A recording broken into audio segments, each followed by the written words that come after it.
Hello, welcome to the Record Celtic podcast. My name is Daniel Cohen. I'm delighted to be joined live from the Renato Dall'Ara Stadium in Bologna by Record Sports' Michael Gannon and Ryan McDonald. Guys, how's it going? What he said that first. I'm delighted with that one. Stadio Renato Dall'Ara. I've been practicing that in the mirror all day, so I'm glad I kind of got away with it there. He's all right, good. How's things in Bologna? Lovely. Beautiful city. Quite chilly. I'm sitting outside doing this pod as well, which is maybe not the smartest idea in the world. Given the fact it's a bit chilly, but it's been good. We've only been here less than a day. We've already had our spag ball. Yep. Obviously, the home of Bolognese. Bolognese is we're not to. You guys are so Bolognese as soon as we landed, pretty much. What a cute couple. That's lovely. It's like Lady and the Tramp. Who's a tramp? Lady and the two tramps. But no, so that was nice. Nice. Well, look, Celtic fans have been warned by the news that there's finally white smoke, transfer activity coming from Parkhead. Tomas Cvancara. There you go. The 25-year-old Czech Republic international, 6'5", Gladbach striker. He's on his way, guys. Well, it looks like finally, medical today back in the UK. Obviously, won't be involved against Bologna tomorrow night, but finally the striker that Celtic have been looking for. I mean, to be fair, it's only been 12 months. I mean, it's not been not been that long without the replacement for Kyogo. It's been a torturous process, hasn't it? It's taken forever. Listen, I think the guy's profile, I mean, I know he's not had the best of time of it in Gladbach. He's had a kind of poor spell, gets sent out on loan to Turkey. But you look kind of previously, what was it, €9 million signing for Gladbach? Obviously, scored a lot of goals in Czech Republic with Prague and obviously Jablonec. I think he faced Celtic with Jablonec a few years ago. Yeah, I think Joe Hart's debut for Celtic. He came off the bench. Yeah, I remember him well. From that game, I take my notes. My file of European strikers. But listen, I think his profile up to that point. That's why he got a move for big money. It's not quite worked for him. But you look at him, you look at the clips of him, and obviously you got to wear it because the clips are always usually the best bits. You don't see the kind of rough bits. But I think he's big, he's strong, he's got a ton of pace for a big man, and he can finish. So you think if he catches a bit, I mean, the only thing I would say is he's under a bit of pressure. Got to hit the ground running. Mm-hmm. I mean, he's basically signing this guy on loan with a view to sign him permanently and saying, right, score 10, 15 goals that are going to win Celtic the league. So no pressure, big man. That's right. You hit me over the head. I think this is a signing that, he's coming in with this expectation that he's got to score goals. I mean, Celtic will be pinning the hopes in him scoring goals to file into the league title. So for a guy that scored 2 Bundesliga goals last season, I think he scored once this season out on loan. I mean, his recent stats don't make for great reading. Let's be upfront about it. But if you look at the type of at least physical profile that he has, I think he's 6'3". He's quick, and I think Martin O'Neill, if you look back in his iconic first spell at Celtic, he had a team of monsters. Yep. And if you look at the Celtic team just now, I can't recall, a Celtic team ever lacking so much height. You get some brass. I know that's coming from me. I'd get a game at centre half for Celtic now. So I think this is what they badly need, and I wouldn't be surprised if, Martin Neal's made it clear that he's looking at strengthening the other areas apart. Clearly not central defenders going to be in his wish list as well. So I think if you're looking at the guys that are going to come in, they're all going to be 6 foot, over 6 foot. So I think that's a tick in the box for that. But again, they're going to be bringing in another striker as well. So, maybe the next striker that they bring in, his stats might make for better reading. But I think the main thing is getting a striker in the door just now. And I think he'll be lucky the only thing is he'll be lucky to have one training session before Tynecastle. Because obviously Celtic are away just now, and he probably won't get to train with the team until Saturday. I think for a full training session, so it's not ideal. Had I been given a possible baptism of fire at Tynecastle. So again, he's coming in, he's got the pressure on his shoulders, and ultimately he'll need to deliver and hit the ground running. Led to believe he's fit. He's match fit. What's your gut feeling? Do you think he might even start at Tynecastle? I think he's got to. I think he's got to start. I mean, I think because the shape of the team isn't right with this situation. I mean, Dyson Maida with the one playing through the middle, which means you lose him off the left. Somebody else goes out on the right. Maybe Yang's been out there, but I mean, you could play Maida out there. I think it's still having a striker creates a more balanced looking team. Plus, I think the way he is, I mean, I'm not saying he's not that technical, but he's quite a straightforward number 9 striker, isn't he? So I think the way Martin plays, it won't overcomplicate it. It will literally be get to the byline, get balls in the box, get cutbacks in there, and you want your striker in there in the box, feeding on deliveries. So it's not going to require weeks and weeks of working in combination play. And all. I mean, certainly in the past, have strikers that play that kind of way. I mean, I think Kyogo, the way he played, had to be read by his teammates, and it wasn't always easy at first. When guys coming in, because that's how the way he hung the shoulder and kind of was a bit unconventional with his runs. This guy is a more kind of I'm not saying run the mill, that's not the right word. I mean, a more kind of traditional centre forward. Just get the ball. I mean, it sounds about, get the ball in the box. But that's the way Martin O'Neill likes to operate as well. Get the ball in the box, get loads of touches in the penalty area, get opportunities to have a go at goal. So I'd chuck him right in. I think he's got to go in. You just hope that he, from Celtic's perspective, you just hope that he comes in and he's got that fire in his belly. He's got a point to prove, and he wants to, make a serious impact and potentially win himself a move to Celtic, because what we understand, it's a loan deal where he'll have an option to buy. So he's got a chance to kickstart his career at a massive club, potentially, play European football. So it's a massive opportunity for him as well. So, look, we'll just need to see how it pans out. His stats, is it in Prague with? Goal of 2 games in Prague. It was they had a decent record. He scored 19 league goals in 39 games. That was just I read. Of course. So so he has got a goal scoring pedigree early in his career. He's obviously just suffered a bit of a bump in the minute. So if he can get fit and firing in the Scottish League, then he's got a big opportunity in his hands. So guys, you're obviously in Italy ahead of the Europa League tie tomorrow night. We're recording on Wednesday, and we will talk about that in just a little minute. But it's going to develop into a transfer special, because I've got a few other names to throw at you, if that's okay. The one that's doing the rounds today is RB Leipzig's Xaver Schlanger, who is a 28-year-old midfielder. And this is a funny one as well, because other reports in Germany seem to suggest that if Schlanger goes, he could be replaced by Arne Engels, which is an interesting one. It is an interesting one. There's obviously a lot of moving parts with that one. They added the Engels element as well. I'd imagine that'll come down to the value of. I mean, listen, Engels' ceiling in terms of value would potentially be higher than Schlanger's in the short term. I mean, he's 28. Engels is 22. International with Belgium. I know he's not had a great season, but I think he has got a lot of potential, and he's a good player. Mick, I don't really get the kind of hate that Engels get. I know it's the price tag mainly, but I think he's a decent player. He's got a great delivery. I don't really see it. It's because he's not particularly the most flashy. You think Celtic spending 11 million quid, you want guys that are culling balls in the top corner every second week and scoring hat tricks and all that kind of stuff. It's because he's more perfunctory. It's more of a kind of unglamorous role at times. Midfield. I do think he's got a tendency in certain Scottish games, when it gets a bit hear him, scare him, he does tend to kind of go into his shell a bit. But I still think when you see it actually against better teams, I think against better teams he plays at a different level. I've seen it. I think in Europe he's been really good in a lot of European games. It depends on money. I mean, Celtic, if you said would you get their money back from, is it worth selling for that? I'm not entirely sure it would be. I think a new look. I mean, Celtic are going to rebuild in the summer. Mm-hmm. If you rebuild and bring in some decent players, I think Arne Engels could raise his game and make more money than that. I think eventually. I mean, he's got the physique, the power. He's got a thing on him. I think I wouldn't be in a hurry to get him off the books. It depends on the player as well, but he might think, you know what, Scotland's a madhouse, so I want out here.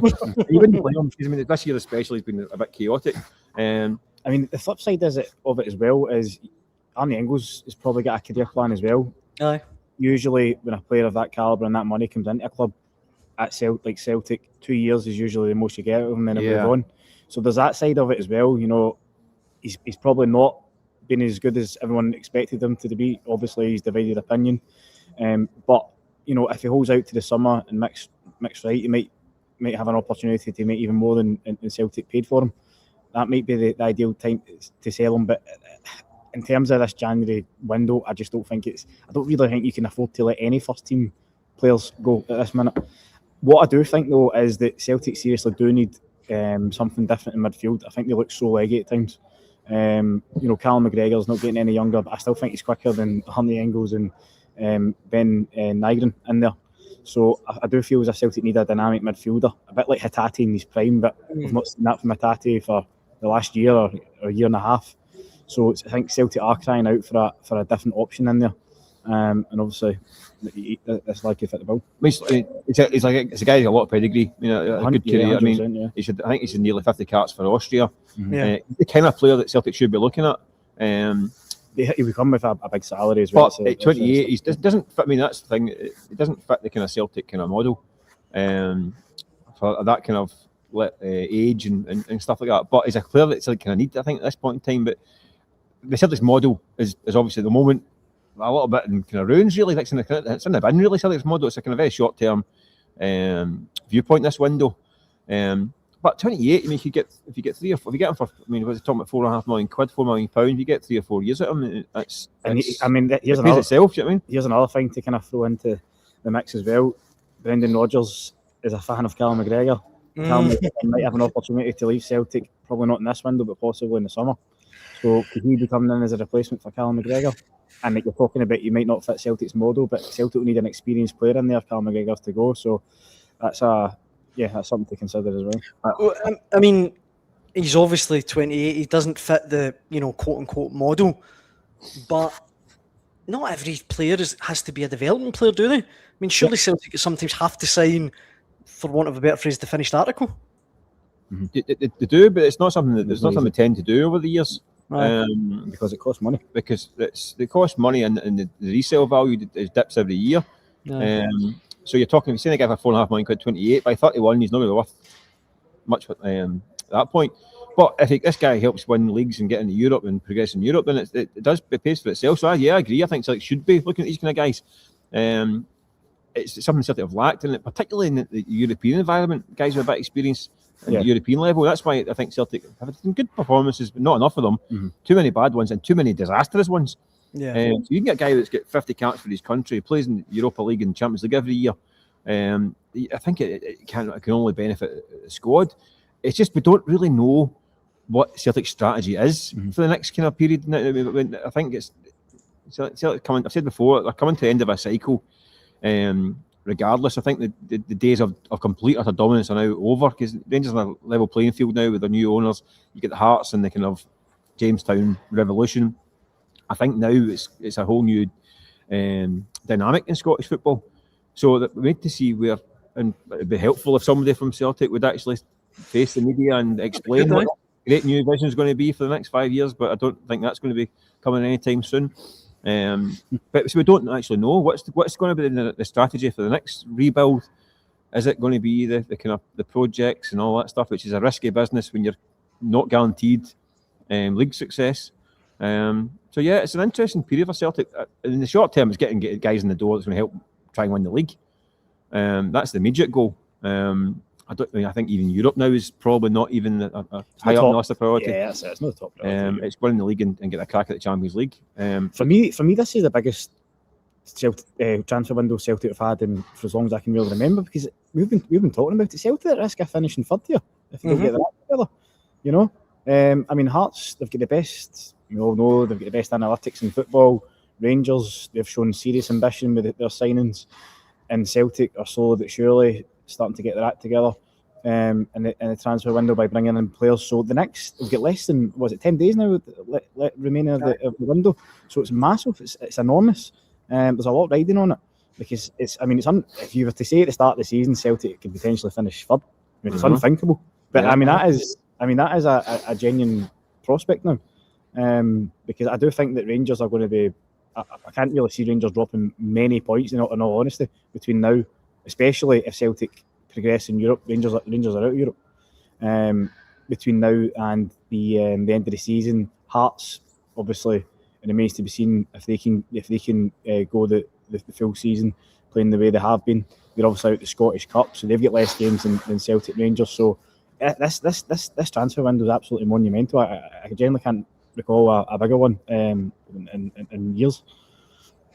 No, I agree. But just to round off on our little transfer talk, another name doing the rounds is 6'7" German centre back Jamie Lawrence, who came through at Bayern Munich. He's now Austrian club Tiro. He's another one, and the other one, guys, that kind of is an intriguing one to me is Motherwell's Tawanda Maswanhise. Maswanhise, is he one that you guys think could do a job at Celtic? Yeah, to be honest, I'm undecided. I've got to be honest, because how many times have we seen players? Let's just use Motherwell as an example. From Motherwell, one season wonders. You look at perhaps it's unfair to call Louis Moulton a one season wonder, but he's not the type of player that would, he scored a barrel load of goals for Motherwell, but he was never going to be the type of player that could make the step up and play for Celtic or Rangers. Michael Higdon. There's a few other players that spring to mind as well. So I think Maswanhise. Maswanhise is obviously he's had a phenomenal season. He's probably been one of the standout players in the Premiership. But can he do it for a sustained period of time over two, three seasons, plus make the step up for Celtic? I think that's the biggest question. And then again, if he's going to be a second striker, although he's not really a striker, he mainly plays out wide, doesn't he? But if he's going to be a second attacking option that comes in, again, it's a lot of pressure to put on his shoulders, bringing in a guy from Motherwell. But I do think he's a talented player. My question would be whether, one, he'd be able to make that immediate step up and handle the expectations of playing for Celtic, and two, whether he'd be able to do it for a sustained period of time. But, I think you could probably get him for around 2.5 million, which is well within Celtic's budget. So, yeah, my honest opinion is I'm not so sure. I think, listen, I agree with Ryan. I think he's having a good season. Wasn't that great last season, and a really good season this season. It could be a hot streak, a good purple patch that might not be sustainable. I think he's got growth on him. He's 23 years old. I think if Celtic can get him for, you're saying £2.5 million, I think it's a no-brainer, because he can play up front or right, and that's what Celtic need right now. And if it's on their own doorstep, they should go and get it. If it's £2.5 million, it's a very low risk kind of signing that could do a job in two positions for Celtic, two problem positions. What I would suspect though is that if you're Motherwell, you'd be thinking, like, as soon as that phone call comes, you go like, oh, here we go. The price would be going through the roof, because they know that Celtic are in a slight state of kind of desperation at this point in time, under heavy pressure. So if you're Motherwell, likewise if you're Hibs, we talk about Kieran Bowie, you're going to be thinking, you know what, there's going to be the panic tax getting put in this for you guys, because we know that you're desperate. So the value all of a sudden is going to go from £2 to £4 million. And then as well, Mick, and I don't mean to single him out, but when you watch Balikwisha the other night, kind of underwhelm again against Auchinleck, Motherwell would look at that and go, well, listen, you paid £5 million for him. Yeah. So there's the panic tax getting applied as well. That guy ended up paying £5 million for chasing them for so long and had to get players in the door. Likewise, I think Sebastian Tynecastle, who was £1.1 million in February, went for £5 million in August to Celtic.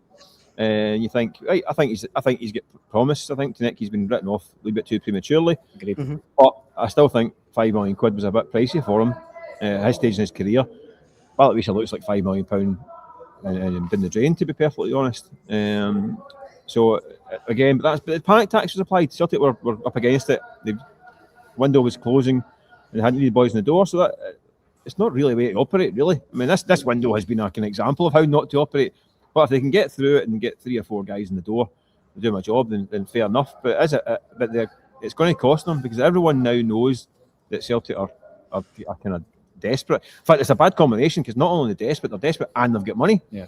So any club answering the phone is going to be chuckling like, oh, here we go. Do you know what I mean? We've got it's supply and demand. They've got the supply, and Celtic have got a lot of demand. I know time's getting away from us, guys, and you might get chucked out of that stadium any minute. So I think I should move on to Bologna. Really big game for Celtic. I saw Kieran Tierney today insisting that Europe is still a priority for Celtic. Bologna, I think I'm right in saying, they've only won one of the last 9 games in all competitions, but they are still 8th. Oh, so that's the Europa League table. They are still 8th That's the Europa League table as well. I'm having a nightmare. They're not far off that now. They're in the They're still 8th in the Serie A. So I know 8th and 4th, aren't they? Or they're about 8th and both. They're that quality outfit is what I'm getting at. Yeah. Listen, they're not in great form. They're scoring goals, but they're shipping goals. So they're not in particularly fantastic form. They have been good in the European games, right enough. I mean, I think they won in Celtic Vigo in Spain, didn't they? And they won here pretty convincingly against is it Salzburg?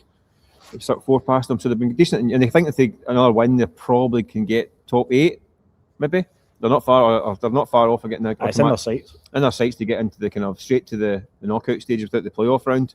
So they've got a big incentive to kind of get 3 points against Celtic. I mean, it's a wee bit similar to the kind of Feyenoord game. The Feyenoord were on a bit of dodgy form and Celtic advantage, but I think Celtic need to produce that kind of performance again to get something out of this game. I think it's an opportunity for Celtic to get a result here. I said Bologna are a bit leaky at the back. The only thing about Celtic is that Celtic have not been clinical. Apart from that Feyenoord game is the one that they really were. If they can get these shooting boots on, then yeah, I think there could be a chance of getting a result here. I think a point would be a pretty good return. But it's the question we talked about at the start. Is it where is it in the list of priorities? I mean, if Celtic do get a point and then they go on to beat Utrecht, they're probably, well, that would be enough, I'd imagine, to get into the playoff. I think 4 points guarantees it, Mick. They could get through on they might be enough. Depending on results elsewhere, obviously. But in Europe this year, I don't think Celtic are not going to win the Europa League this year. They're not equipped for it. So they get another round, probably go to that round. It's another 2 games at a time, and I don't know. Maybe like Ryan's saying, this league running is so important. I'm loath to say that because I hate giving up in Scottish teams to saying that Europe's not a priority, because I think Europe should. I mean, this is about Celtic. I think this is a bugbear with Celtic for over a decade, that Europe wasn't a big enough priority. Yeah, I think that's annoyed a lot of fans, and I think the irony is that this kind of unrest that exploded this season kind of started going out of the Champions League. The kind of anger, the kind of going out with a whimper, having not tooled up for the Champions League. Whereas now, 4 or 5 months down the road, it's a case of like, well, Europe now is not that important, which is a kind of a sad indictment of where this season's kind of going. But it's a reality, isn't it? Yeah. That Europe has fallen down the pecking order because they're in such danger of like you say, like Ryan says, like finishing second or third in the league. I mean, it's finished third, it's the Europa Conference, which is it's more money to play. It costs more money to play than you make. Well, I mean, on that note, guys, massive game on Sunday at Tynecastle against Hearts. With that in mind, Mick, you mentioned on Hotline Live the other night that maybe Martin O'Neill. I don't know. I said Hotline Live. I don't remember. I said 2 minutes ago. This could be anything. Let me refresh your memory. You said after the Auckland game that maybe Martin O'Neill might be tempted to go with a lineup similar to the Auckland lineup. Is that something you think is a possibility? No, I don't think so, because they were quite bad. They were pretty bad against Auckland, and I don't think he'll want to risk. And listen, I know you're talking about injuries and all that stuff, but I don't think he'll want to risk a bit of doing out here, just for terms of kind of morale as well, momentum, and pride. I mean, like Celtic in Europe, I think Martin O'Neill has got a kind of. He does want to represent Celtic in Europe and do well. So no, I don't think he will. I think he'll listen. Don't be wrong. If the game's going a bit haywire, it make changes. But I think it'll be a strong lineup. I think he'll go. I think he has to really. But this is the thing as well. I think he's got a duty to, regardless of how Celtic or where Celtic view Europe in terms of priorities. I think he's got a duty to put out the strongest team possible, because there's going to be around 2,000 fans, however many it is, making the journey over, paying thousands, hundreds and thousands of pounds to come over and watch the team. And they follow the team everywhere, in hope and expectation that Celtic will progress in Europe. So, Martin O'Neill's got a special European story at Celtic. We all know it. We don't need to go over it again. So I do think I think he'll be hugely motivated to get Celtic into the next round. I really do. You talk about 4 points. I think 4 points will more or less guarantee Celtic getting through. So I genuinely think Celtic are in a real chance of getting a result tomorrow night. I really do. I wouldn't be surprised if they won, using the spirit of Feyenoord. I think, reading a stat earlier today, the Celtic have actually won back-to-back European games since April 2003, when Martin O'Neill was last in charge. Really? Yeah, so... That's insane. I think I've just got a feeling that tomorrow Celtic could produce that kind of result. And Mick mentioned a special word there, which is momentum. Celtic really need to start building momentum across all fronts, and go on a decent run of form and kick their season into gear. So yeah, I think tomorrow night could potentially be the catalyst of it. I do. I think it's a massive game, and I think you will put out the strongest team. I don't think. I mean, Bologna are 8th in Serie A, and Serie A isn't at its strongest right now either. Let's be honest. So I mean, you hear Serie A and you do get a bit kind of like, oh, it's the Italian teams. Nothing to fear. They're not particularly. It's not particularly a particularly strong environment at this point in time. Just remember a couple of years ago, I remember Pascal Bruno. Aye. It was all these Scots were going over there. At first, I thought I'd get an Italian kind of view of it all. And he was working as a pundit, so he'd seen a lot of the Scottish boys. And I said to him, what is it you think that is the reason why so many Scottish boys are doing so well in Italy? And I thought this would be a nice way into doing all the Scottish mentality, the players are skillful. What are you going to say? And he goes, it's because the Serie A, it is, how you say it, shit right now. I was like, thanks, Pasquale, bye. Just for that. That's not quite what I was looking for, Pasquale. It's not quite the feel good feature I was looking for. No, thanks for that. I'm a bit too honest, I like it. But I don't think it's quite as bad as that. Apologies for the Italian accent. Probably I liked it, Mick. It was nice. That was good. Aye. Looking ahead to Sunday's game, it's the last time I'll probably, the last podcast we do before Tynecastle. How do you guys feel going into it? Should Celtic be confident, and do you think they'll get a result? I think for Derek McInnes, I think if you were to ask him right now, he would bite your hand off for a draw with Hearts missing the three arguable best players in Shanklin, Devlin, and Benigni. So yep. I do think that if Hearts were to get a draw, that would probably suit them. But I think you're probably edging into kind of must-win territory for Celtic. I think every game in the league is now a cup final. Ryan, is it more must not lose? He'd be 9 points behind if you lose. Yeah, I think you definitely can't lose it. Even if they did, though, I wouldn't totally count Celtic out of the title race. But if they can win it, then it really puts them in a good position for the second half of the campaign. And with Hearts missing, as I say, their three best players, then this is really an opportunity for Celtic to take advantage. We've lost twice to Hearts. Rangers have lost twice to Hearts, obviously, as well, which I don't think's ever happened before. I think Hearts have ever beaten both sides of Glasgow back to back in their history.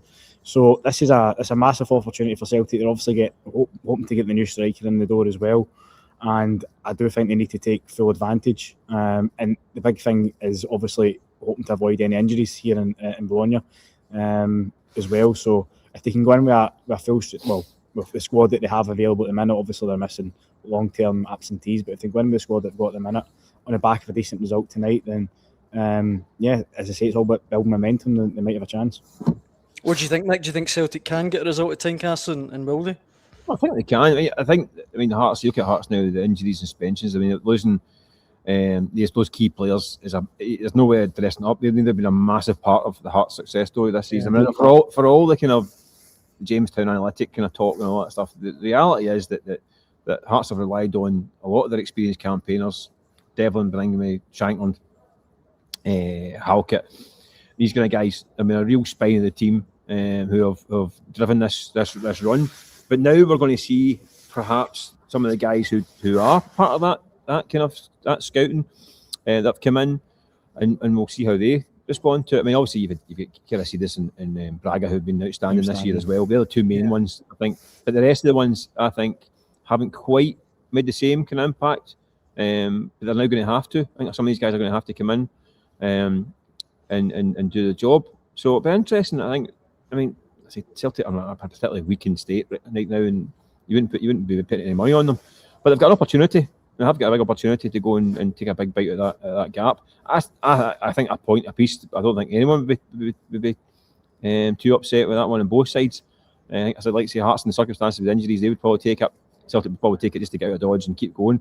I think there will be points spilled along the way by everyone. I mean, I think Rangers are the ones to watch at the moment. I mean, they've strengthened. It looks like they're going to keep continuing to strengthen. They see the carrot of the Champions League dangled in front of them. albeit I think there's a few results that have gone against them this week that might make that carrot a little bit harder to get a bite of in terms of qualifying to win the league. Yeah. So it's up to Celtic to kind of respond, really. If they get a result, it's massive. It's game on for the push for the finishing line. I just think Celtic are a bit vulnerable, really. I mean Martinelli's worked wonders domestically. I mean, he's unbeaten still. Not lost a goal since he's come back. No, I mean, that's not lost. I mean, they've only lost two penalty kick goals in 9 domestic games. Across his 2 spells, so they've been much more solid. But I still think there's a bit of vulnerability there. But yeah, I think they've got every opportunity to go and do it. But I think it'll be a cracking game. Quite nervy, I think, as well. But there's no reason why they can't go and get a result. It certainly won't be boring, that's for sure. Guys, thanks so much for joining me on the Record Celtic podcast. Will you guys be at Tynecastle on Sunday? Yes. Well, indeed, yeah. I'll bring you back some what do you call it, the local review. Great. Well, listen, I hope the game in Bologna is an absolute cracker for you, and safe travels up the road when the time comes. Cheers, mate. No worries. We'll catch you later on. Ciao, ciao. Thank you to everyone listening and watching at home. We'll be back with another Record Celtic podcast next week. Thanks for watching.